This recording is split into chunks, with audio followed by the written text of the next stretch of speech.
Top study पर आपका बहुत बहुत स्वागत है। तो फ्रेंड्स, आज बोर्ड पे वापस 1.5 साल बाद आया हूँ। दोस्तों, पहले तो आपको मालूम है थोड़ा जॉब में फंस गया था।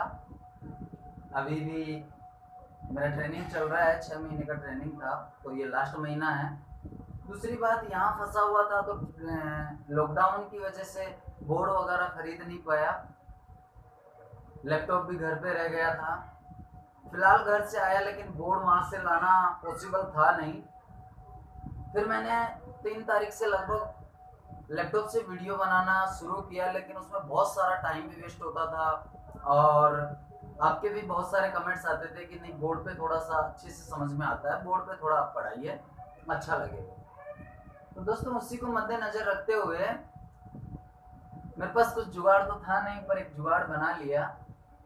कलर का डिब्बा लाया 25 रुपये का, एक ब्रश लाया, 22 रुपये की ब्रश थी, और टोटल 47 रुपये, 47 रुपये में अपन ने एक बोर्ड तैयार कर लिया। साथ ही एक चौक का डिब्बा लेके आया 15 रुपये का। तो इस प्रकार दोस्तों कुछ न कुछ जुगाड़ आपके लिए बिठा दिया। अब आप रेगुलरली क्लासेस लेते रहिए। दूसरी बात, आप कहते हो कि ऑनलाइन पढ़ाइए सर, ऑनलाइन थोड़ा सा अच्छा रहेगा। प्रॉब्लम ये है कि मेरा भी फैमिली रहता है यहाँ पे, छोटे बच्चे हैं, तो बीच में वो कभी भी रोने लग जाएंगे हैं। तो इस वजह से थोड़ा दिक्कत होगा ऑनलाइन में, इसलिए मैं वीडियो बनाकर वीडियो अपलोड कर दे रहा हूँ। वीडियो आपके पास अपलोड हो जाएगा, ठीक है। तो वीडियो आप पढ़ते जाइए एक एक का। तो दोस्तों, आज अपन इलेक्ट्रिशियन थ्योरी से ही शुरुआत करते हैं। शुरू से स्टार्ट करेंगे, और सबसे पहले जो हम देखेंगे कि जो विद्युत धारा है, देखो सबसे मेन बात करें कि जो विद्युत धारा है भाई, ये है क्या, विद्युत धारा क्या है। तो विद्युत धारा जो है ये क्या है, इसके बारे में हम चर्चा करेंगे। देखो, वैसे विद्युत धारा को मुख्यतः 2 भागों में बांटा गया है। एक है चल विद्युत और एक है स्थिर विद्युत। एक है स्थिर विद्युत, ठीक है। तो एक है स्थिर और एक है चल। चल विद्युत क्या है और स्थिर विद्युत क्या है? कहा जाता है कि लगभग 2500 वर्ष पूर्व, कितने वर्ष पूर्व दोस्तों? 2500 वर्ष पूर्व। आपसे कोई नहीं पूछेगा कि कितने वर्ष पूर्व, लेकिन मैं जानकारी के लिए बता दे रहा हूं कि लगभग 2500 वर्ष पूर्व एक वैज्ञानिक थे जिनका नाम था थेल्स। क्या नाम था? थेल्स। थेल्स उनका नाम था, जिन्होंने क्या किया कि एक एबोनाइट की छड़ ली, और एबोनाइट की छड़ जो थी उसको रेशम से रगड़ा।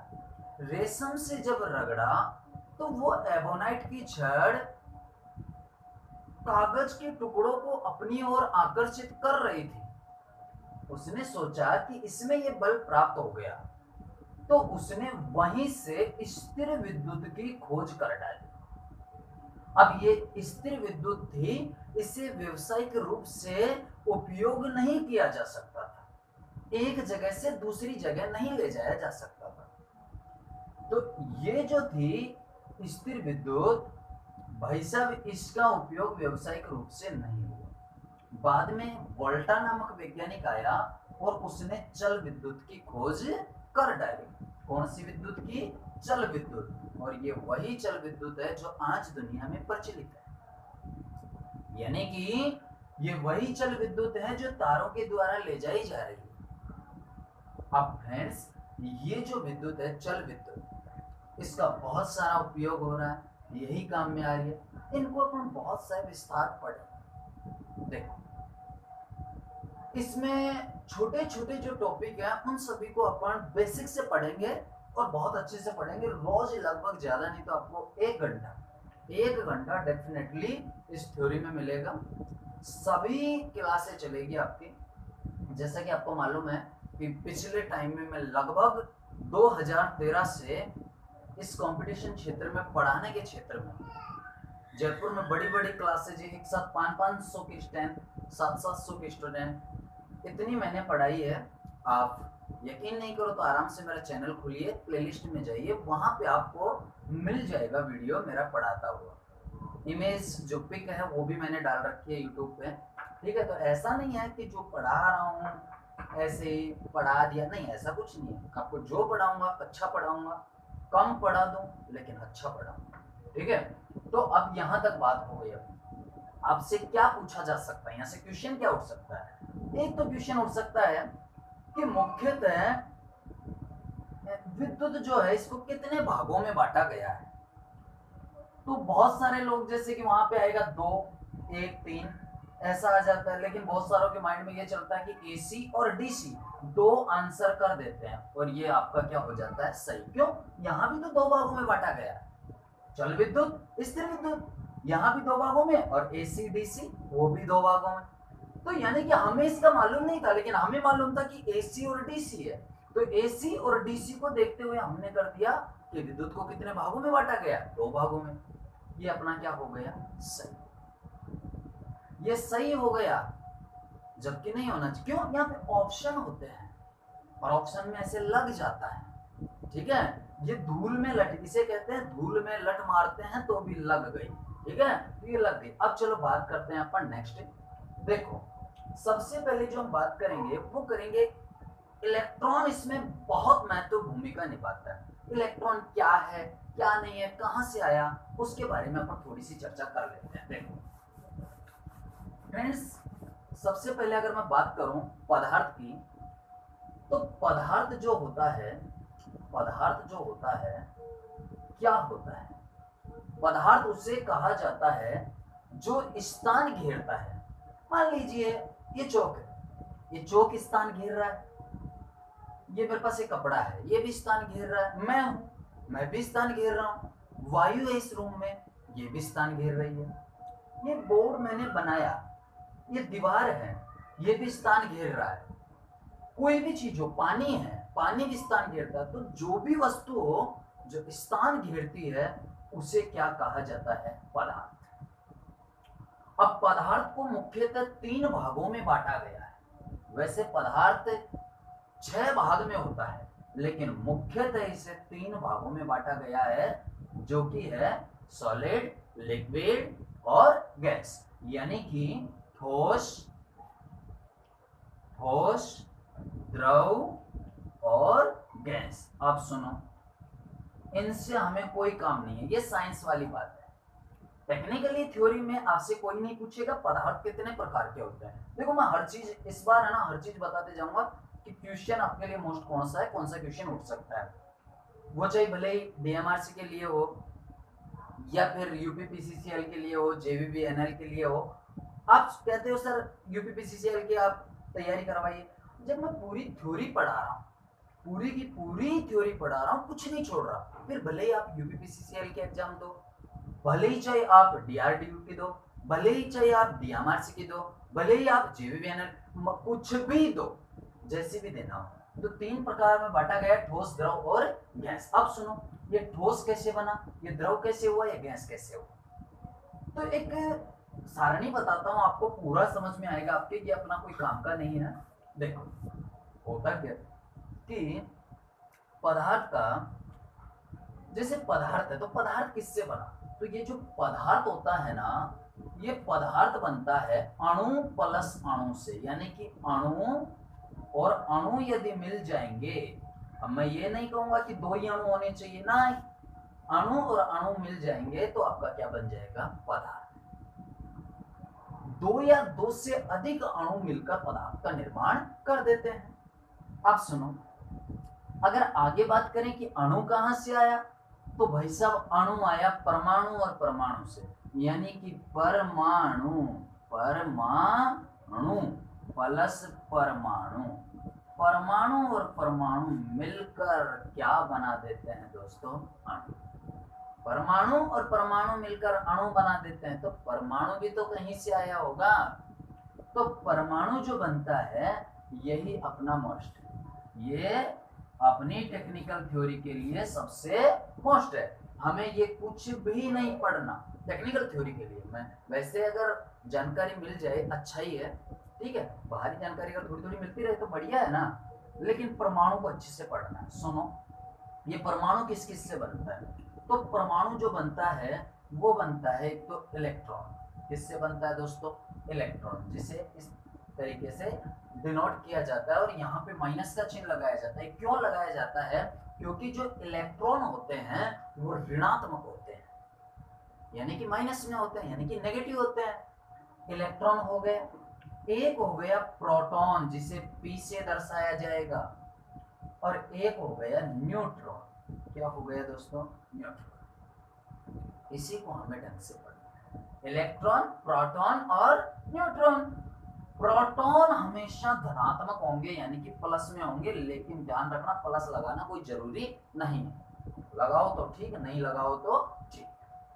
तो भाई साहब इलेक्ट्रॉन जो है, प्रोटॉन है, जो न्यूट्रॉन है, इन तीनों से मिलकर ही क्या बनता है? परमाणु।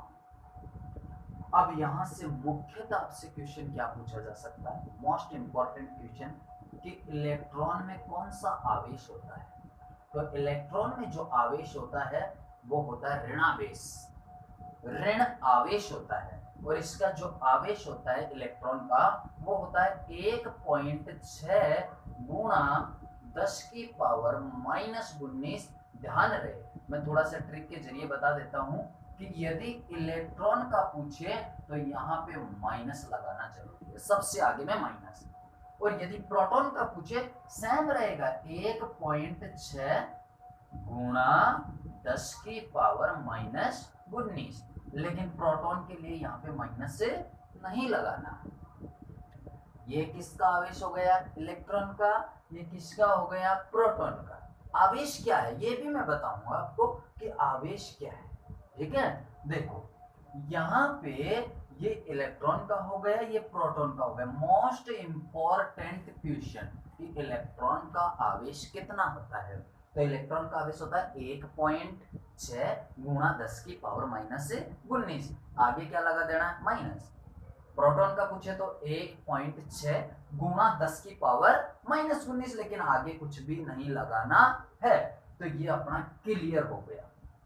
अब सुनो, इलेक्ट्रॉन कहाँ रहते हैं, प्रोटॉन कहाँ रहते हैं, न्यूट्रॉन कहाँ रहते हैं, ये सभी के बारे में भी हम चर्चा करेंगे।